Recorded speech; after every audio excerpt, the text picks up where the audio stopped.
Hello बच्चों, कैसे हो आप सब। उम्मीद करते हैं आप लोग अच्छे होंगे। मैं हूं कुमार हीरो सर और आज मैं आपको बताने वाला हूं बहुलक ज्ञात करना, यानी कि मोड हम लोग कैसे निकालते हैं। मोड आपसे पूछता है तो 5 नंबर का सवाल भी बन जाता है ये, इसलिए आपको सवाल बनाने आना चाहिए।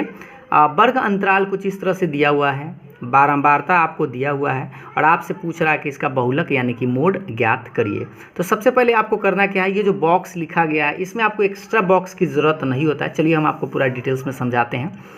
यहाँ पर आप देख पा रहे होंगे कि वर्ग अंतराल जो दिया हुआ था उसको हम लोग पहले लिख लिए हैं, ठीक है, और बारंबारता जो दिया हुआ है उसको हम लोग लिख लिए हैं। तो ये एक्स्ट्रा बॉक्स में कोई अंक आपको लिखने की इसमें ज़रूरत नहीं होता, ये एक बचत है इसमें।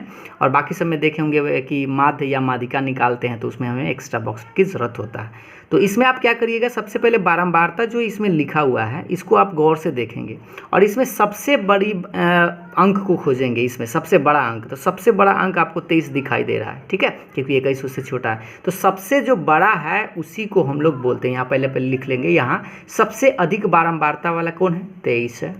क्लियर है, तो 23 है, तो 23 को ही आप यहाँ से यहाँ जोड़ घेरा लगा देंगे इस तरह से, ठीक है। जो सबसे बड़ा रहे, जहाँ पर रहे इसमें कहीं पे, तो सबसे बड़ा रहे उसको आप घेरा लगा देंगे और इसके सामने ये जो दिख रहा है यही आपका बहुलक वर्ग होगा। तो बहुलक वर्ग आप देख लीजिए कितना से कितना, 35 से लेके 45 हो जाएगा, ठीक है।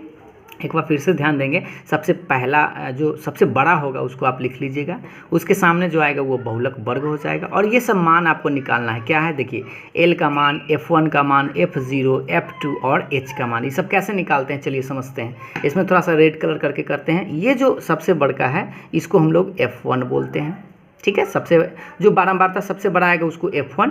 इससे थोड़ा सा पहले जाएंगे तो इसको हम बोलेंगे F0, ये वाला। इससे थोड़ा सा आगे आएंगे तो इसको बोलेंगे F2। एक बार फिर से समझिएगा, जो सबसे बड़ा है वो तो F1 का मान हो गया, पीछे आएंगे मतलब घटे यानी F0, आगे आए मतलब एक बढ़े तो F2 हो गया। तो ये तीनों मान आपको दिखाई दे रहा होगा, ये है और एक ये है, यही तीनों मान F1, F0 और F2 का मान होता है। तो तीनों मान तो यहाँ से लिखा जाएगा। H क्या है, तो H जो होता है ये लंबाई कितना बढ़ रहा है, तो 35 से 45, 10 का अंतर दिख रहा होगा, तो ये आपका 10 हो जाएगा। अब यहाँ से L पहले समझते हैं, तो L तो ये 35 था, F1 समझ गए यहाँ पे 23, F0 मतलब पहले वाला 21, F2 आगे वाला कितना है 14। ये मान तो आप निकाल सकते हैं।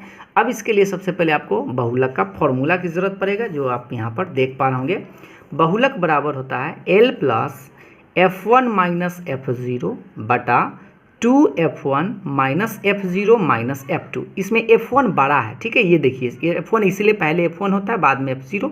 ये F1 में दुगुना उस दोनों घटता है और गुना में H। अब इसमें मान रख देते हैं। L का मान यहाँ पे आप देख पा रहे होंगे, L का मान 35 है, प्लस ये ब्रैकेट में लिखेंगे F1 यहाँ पर देखिए 23 माइनस F0 21 बटा में आप लिखेंगे 2 है, तो 2 तो आपको लिखना पड़ेगा, 2 गुना F1 कितना है 23, तो 23 माइनस F0 कितना है 21, F2 देख लीजिए 14 और ये गुना में क्या है H का मान यहाँ पे 10 है। अब इसी को थोड़ा सा सोल्व करना है और आप आंसर आसानी से निकाल पाएंगे। 35 प्लस इसको घटाएंगे तो ये 2 आएगा और गुना कर लीजिए 23 दूना 46 माइनस इसको थोड़ा दोनों कर्जा ही है, माइनस में तो जोड़ दीजिए, तो 4 1 5 यानी कि ये हो जाएगा आपका 35, 21 और 14 जोड़ेंगे था और गुना में 10। याद रखिएगा, ये ब्रैकेट में ऐसे लिखेंगे ताकि इसको गड़बड़ ना हो, भिन्न उनका जोड़। इसको गुना कर सकते हैं तो ये हो जाएगा आपका 10 दूनी 20 और बटा में इसको थोड़ा सा जोड़ घटाव कर लीजिए, तो 6 में से 5 गया 1 यानी कि ये आपका बनेगा 11, ठीक है। तो अब यहाँ पे थोड़ा सा आपको भिन्न उनका जोड़ बनाना पड़ेगा। चलिए बनाते हैं। 11 से इसका एलसीएम ले लेते हैं, 11 में गुना करेंगे तो 15, 11 पचे 55 हासिल 5 और 11 तिहाई 33, 33 और 5 होता है 38 और प्लस में ये 20। अब इसको जोड़ेंगे तो ये बनेगा आपका 5, ये हो जाएगा 10, 3 1 4, 405 और बटा में 11। अब इसको थोड़ा सा आपको भाग देना होगा और उम्मीद है आप भाग दे सकते हैं। वैसे हम आपको भाग देकर भी बता देते हैं। 405 में हम 11 से भाग देंगे तो 11 तिहाई 33 लगा सकते हैं, ठीक है। तो ये अब 7 बचेगा, तो 11 आप लगाएंगे तो 11 छक 66, 11 7 77 ज़्यादा हो जाएगा, तो 6 से लगाएंगे 66। अब ये 15 में से 6 गया तो ये आपका 9 बचेगा और ये तो कट ही जाएगा, 9 बचेगा। अब आप बताइए, फिर दशमलव देंगे, एक शून्य उतारेंगे। अब लगाइए, 11 8 88 बचेगा 2, एक फिर अपना मन से 0 देंगे तो 11 दूना 22 यानी अप्रॉक्स या 1 भी लिख सकते हैं। तो लगभग में हम लिख देते हैं 36.82। ठीक है, आप 8 1 भी लिख सकते हैं क्योंकि 2 से तो पूरा पूरा लगा नहीं है, इसलिए हम लगभग में लिख दिए हैं। आप चाहे तो 36.81 ऐसे, क्योंकि पूरा तो कट नहीं रहा है तो लगभग में आपको आंसर इतना लिखना है। ठीक है, तो उम्मीद है आपको इसी तरह समझ में आ गया होगा, आसानी से आप बना सकते हैं और ये 5 नंबर प्राप्त कर सकते हैं। तो अगर आपको पूरा समझ में आया हो तो लाइक शेयर ज़रूर करिएगा, कोई डाउट हो तो कमेंट करके ज़रूर बताइएगा। Thank you.